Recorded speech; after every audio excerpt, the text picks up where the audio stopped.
So how's it going, my Comic Chat Army? We're here today with Corissa Grant, the creator of Redemption, right? Yep, that's me. How you doing? Good, I'm good. Thanks for having me on.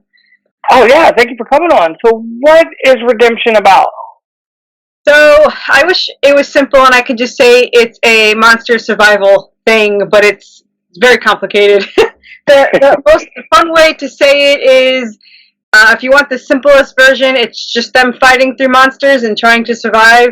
But it gets more complicated because she's an angel descendant and he's a demon descendant. And there's a war between heaven and hell, and they're the key to it. So both sides try to get at them. And in the first couple issues, they're trapped in a town that's merging with hell. And it's got hellhounds and zombie mermen and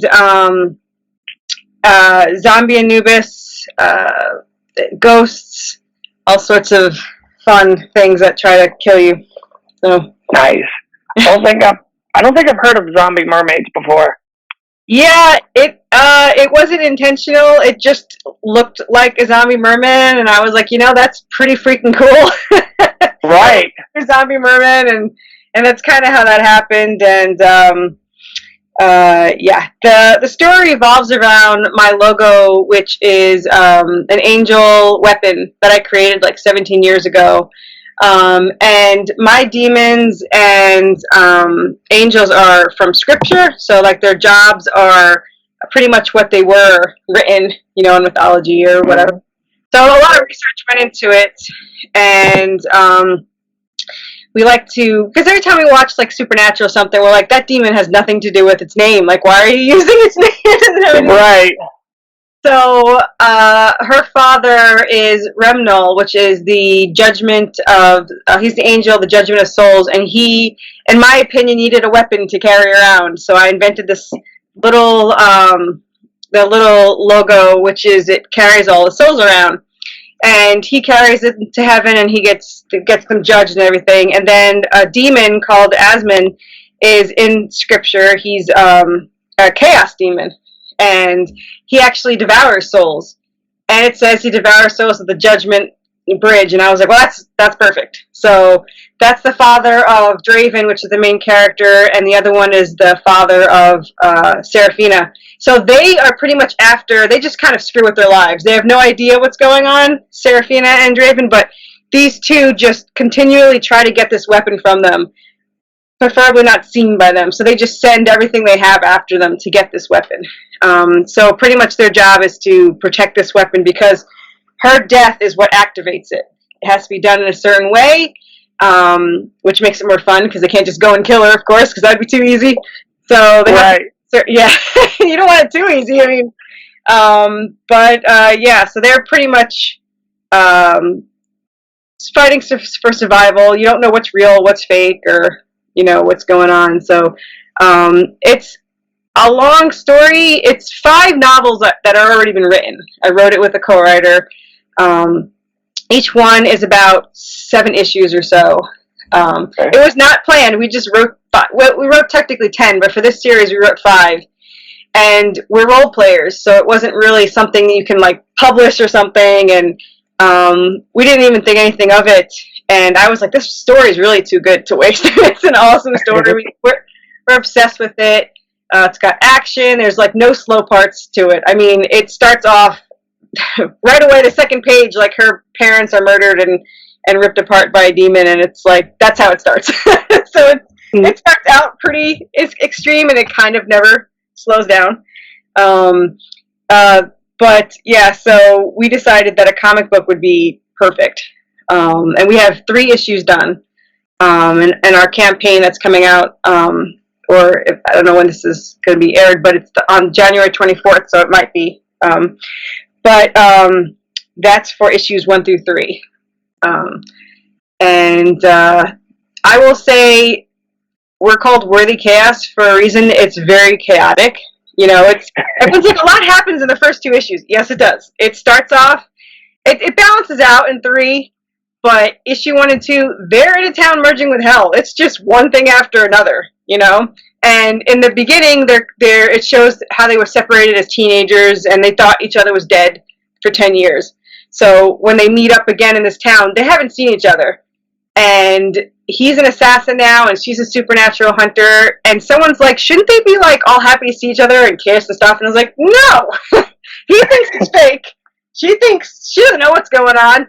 And there's everything attacking them. They actually literally don't even like breathe until like, issue 3. They get a chance to breathe. And there's more to that than people know for a while anyway. So I leave hints around. There's like little hints here and there of what's going on, but if you don't pay attention, you'll be like, oh, that happened, like that. Okay. So is the Kickstarter just putting out the first grade? The first 3. Yeah. First 3? Yeah. Okay. My artist is very fast. It was supposed to not be 3, but he did 3, and we're like, okay, well, let's release all 3. He's just... I got so lucky with my artist. Jonas DaCosta this is his first job, and he's never had a paid gig before, so we were kind of learning. We kind of butt heads a lot in the first, we worked with each other, and it took a little, he wanted to do one way, and I wanted to do another way, and I was like, there's a script for a reason, but we kind of balanced it out, whereas I changed how I wrote my scripts to fit him, Okay. And it worked out way better, he's not just, 6 panels and you're done kind of thing. He's got panels going all over the place and action sequences, and I'm like, I'm just gonna write what happens and you pick the panels. And it worked out really well. And once we got that, like, we got symmetry like so well that it just fit so perfectly. So I got really lucky because he's fast, he's really good, and he doesn't know how good he is, so it works for me. So you're gonna put out a Kickstarter like every 6 months or every 3 months to? Nope, it's probably going to be every other month. Yeah. Okay. Yeah. It only takes about each one is about between 28 to 32 pages, and he can do that in about 4 weeks. So. Wow. Yeah, and then we gotta make sure it's fix the errors or printing or whatever, and then once everything looks great, we start the Kickstarter. I don't start the Kickstarter until it's done, because I don't want my readers to, have a risk of this won't get done, or when I start it, it's gonna be, good to go, and that's how I'm not a risk taker. Well, I guess I am, because I put all my money into the comic book that I don't know how it's gonna go, but I love this story. I'm obsessed with the character, so really, I'm doing it for me. I'm just hoping to make enough to pay my artist so I can make more. Okay. Is this your first comic book ever? Yes. When I started this journey in last July, and I had a different artist do book 1, and it did not go well. It cost me 3 times more than it was supposed to. It was a hot mess. They stole like $3,000 from me. It was just a disaster. So I had like I want to say a soft opening, like a quick, Kickstarter for just like family and friends. I really didn't know what I was doing, and I was just kind of testing the waters. And then it went okay. And then I found this artist. He did issue 2. And then I was like, God, do issue 3. And then as soon as he did 3, I was like, my husband's going to kill me. I want to do issue 1 over again. So he had to redo issue 1 over again.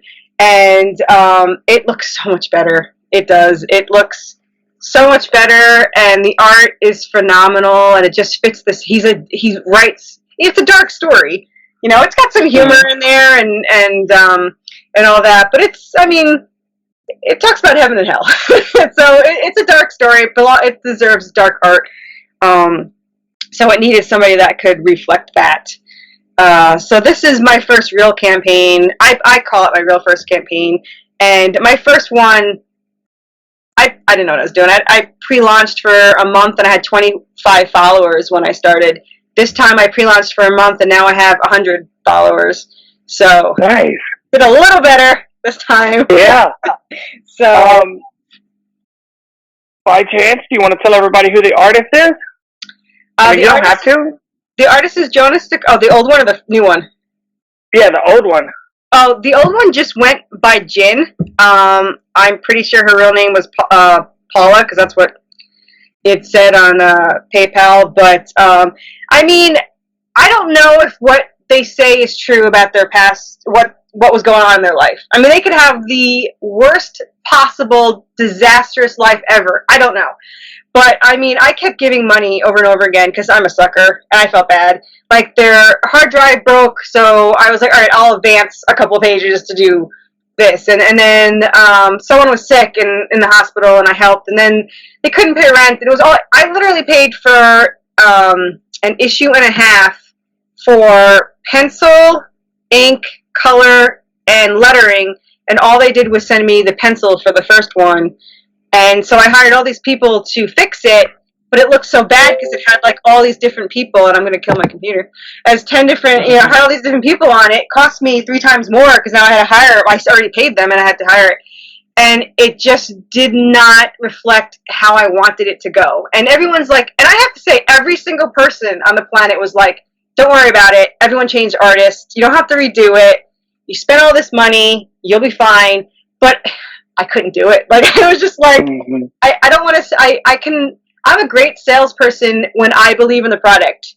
And I think that's why the first Kickstarter, I really wasn't into it as much. Like, I love the story, and I wanted to promote it, but every time I show the art, I'm just like, well, it's good art, but it's not what I wanted, And when I brought it to the comic book store, I brought both issues, the new one and the old one, and they said the first one is really good art for indie art. It's good. Mm-hmm. But the second artist is great for mainstream. He's like, this art is great art. Which, of course, I had to tell my artist, like, right away. Like, I was in the parking lot. Right. That's what they said. So I got really lucky with him. And I don't know how I got so lucky, but he's gonna get so good he'll be working for someone big. And I told him, I'll understand, but I'll cry if he has to leave for some big corporation. I'm like, I'll cry. But I'm going to have him do as many as possible. We're hoping to get book 1 out this year. That's the goal. We're already up to 3 issues, so I'm pretty sure I could do the next 4 and get it done by the end of the year. And then hopefully, get that done. There's so much that happens. One of my variant covers is, I don't know if you know, Ian Chase Nichols. He did artwork on The Tick and Teenage Mutant Ninja Turtles and Red Sonja and all that. And he did a phenomenal cover with Anubis and they're fighting, and I loved it. So I said, I want you to do one for each book, So he goes, okay, what do you want on it? I was like, well, there's like 5 monsters you can choose from in each book, so I'll just send you a list. There's giant salamanders. There's this guy here, our little deer demon. He just looks all snazzy. That's cool. Oh, we love plushies. Are you kidding? Here's my my plushie Anubis, who I'm so obsessed with. And he's just adorable. Can't tell him I said that. He's supposed to be ferocious, but in this one, I got yelled at by a couple people. He's not a bad guy. He's being controlled, and they kind of hint to it. In series 2, he's actually more of a hero. So he's also our unofficial mascot because we fell in love with him.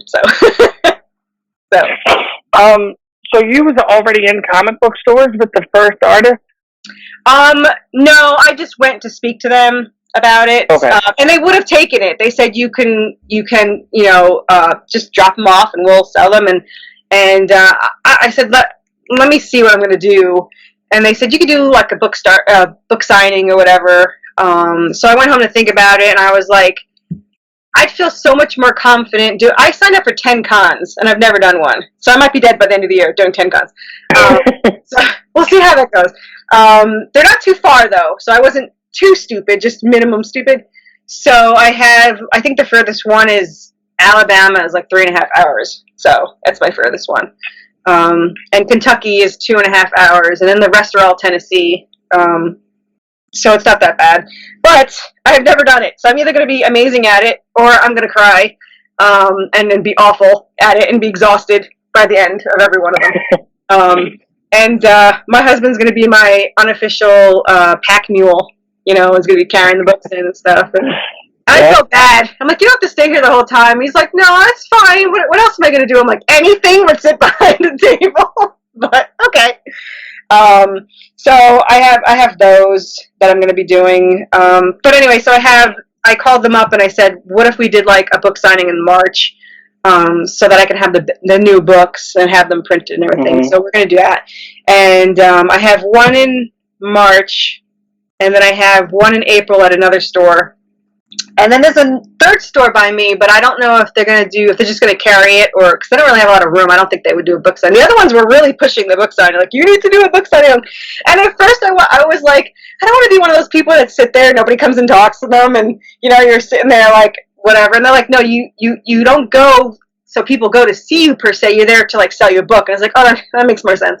So I already called my clients, and I'm like, you have to come visit me here at this date. So I look like I know some people. So I'm going to have clients come visit me. But so if anybody sees this and they want to meet you at con, where are you going to put that information? I'll probably tweet it, or my Facebook. Okay. We do have, our Twitter is Worthy Chaos.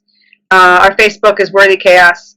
And I have TikTok. I'm never on there. I have like 1,000 likes and like 1,000 followers, but I don't know. I like posting stuff on there, but it never really goes anywhere. Like, people watch it, they like it, they share it and all that stuff, and it gives me like a little high that they like it, and I'm good. But I don't really talk to anybody. You know, like on Twitter, I'm like back and forth to people all day long. I mean, they share I have 4,000 followers on Twitter, and they're all comic book. Yeah, then they're all comic book alluded people, because I really was picky who I would, you know, add or follow, and I just wanted, like, I didn't want to just follow anybody, you know, and just I wanted like-minded people. And I have to say, I've only been here since July. I still don't know what the hell I'm doing, but everyone is super supportive. Like, every indie person. I don't even read mainstream comics anymore. They're all indie comics. Yeah. I support every single one that comes across, you know, and we all share each other's stuff. And somebody was writing a video or something about how, oh, this is the most competitive market. I was like, to who? Like, like everyone indie-wise I've met personally has been awesome. So I got really. There's a few. I'm sure there's a few bad apples. I'm sure there's somebody out there. Yeah. There's gotta be. I am in the category of it's better to be lucky than smart, because like things just, I'm very lucky by who I meet and whatever. But I've met some amazing people.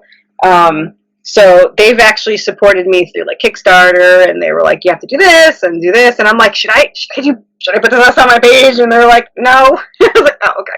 Or should I put this on my page? Like, my little plushies or whatever are going to be on my Kickstarter. And they're all handmade. Someone handmade them for me and everything. So I mostly bought them for me, but I mean, they look good to be handmade. Oh, she did a remarkable. I mean, even the back. I mean, all this is embroidered. The eyes, it's really soft. These are 3D printed. This one was a prototype, so the real staff is longer. But I mean, it's got the gems and everything in his little outfit. I mean, everything she did was remarkable. And my fur demon, I mean, he's got like fire on the tail. I mean, he's got his little petticoat going on. He's actually in mythology supposed to be a good guy. He's supposed to be a dark Cupid demon thing, which I don't know if I'd want anyone dark Cupid come and help me, but he's actually at war with Draven, because when Draven was in hell, he caused this scar right here, and his tooth is missing. So he pretty much just chases down Draven, and Draven has no memory of this, so he's just like, get the hell away from me. So they battle, and they fight back and forth, and he destroyed Cupid. It's pretty messed up, but so what are you gonna do? But I have other stuff on my Kickstarter too, because everyone's like, you got so much stuff, and I was like, I love stuff. I got the rubber keychains, which I love. We have campaign buttons for the demon side of the war and for the angel side of the war, and everyone's like, which one's the winning side? I was like, I don't know, but demons have more fun, so I would go go with them.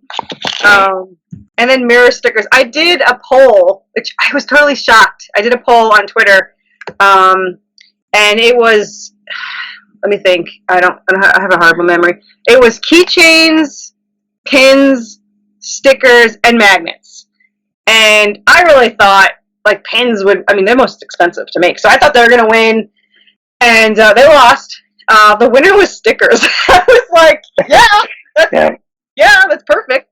And then seconded by keychains, and then magnets, and then pins. I was like, that's great. That works perfect for me. Because I love everybody stickers. loves stickers. Yeah.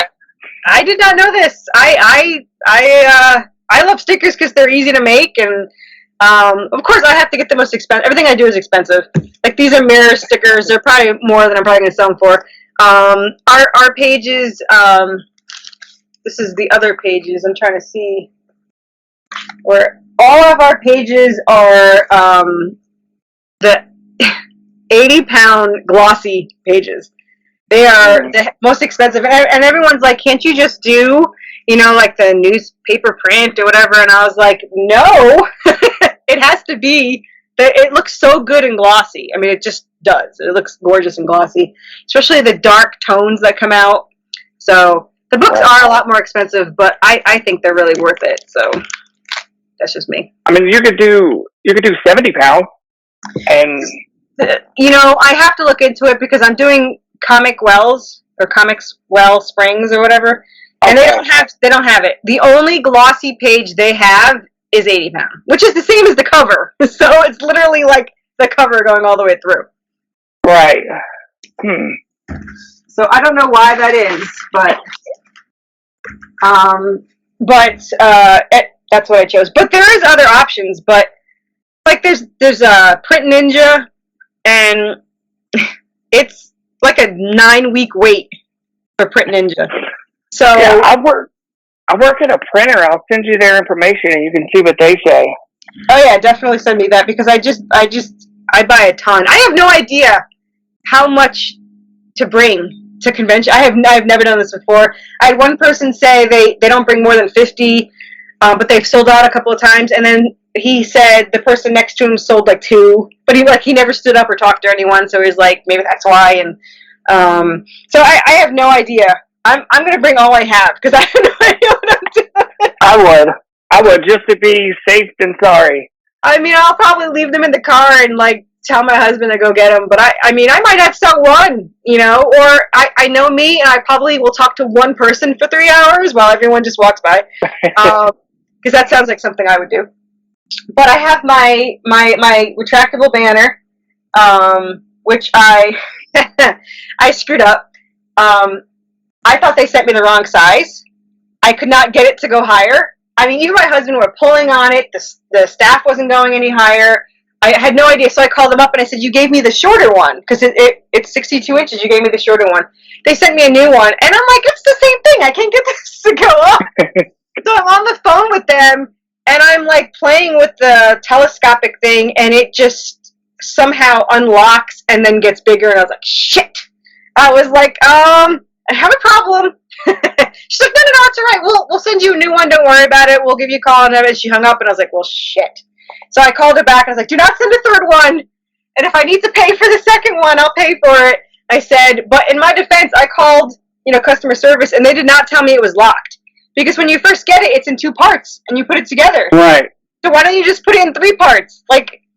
So I agree. Yeah. Give it away on the Kickstarter. Yeah. So they didn't make me pay for it, but I felt guilty. And I hurt myself when I was closing, and I was like, well, that was karma, because I got this for free. But I'm getting another one made, too. It's going to have Anubis fighting Furfur on it, so that'll be interesting. So I'm going to have 2. I can't bring them to all of them, because I think I only have like a 6-foot table at most of the places, because I'm in the artist alley. Except for Alabama, who I was told is huge. I've never even been to Alabama. I would have never gone. Nothing against Alabama. It's just I don't think of Alabama as a big, Right. So I was at a con, like walking around, kind of con, and they're like, oh, you have to go to Huntsville, Alabama. It is huge. And I was like, really? I'm like, really? And they're like, yeah, you got to go. So I went home that day and I went to go buy, and it was 2 months ago for April, so 6 months ahead of time, and they were sold out of artist tables. So I had to pay like double to get a vendor table. So I'm like, well, this better be good. I'm like, I don't know what the hell I'm going to do with a 10-foot table. But I'll have my army of plushies out. Yeah. So that'll be interesting, so it'll be interesting about that one. But I don't know. I've never been to one, so we'll see how that goes. But So do you have anything you want to say before we go?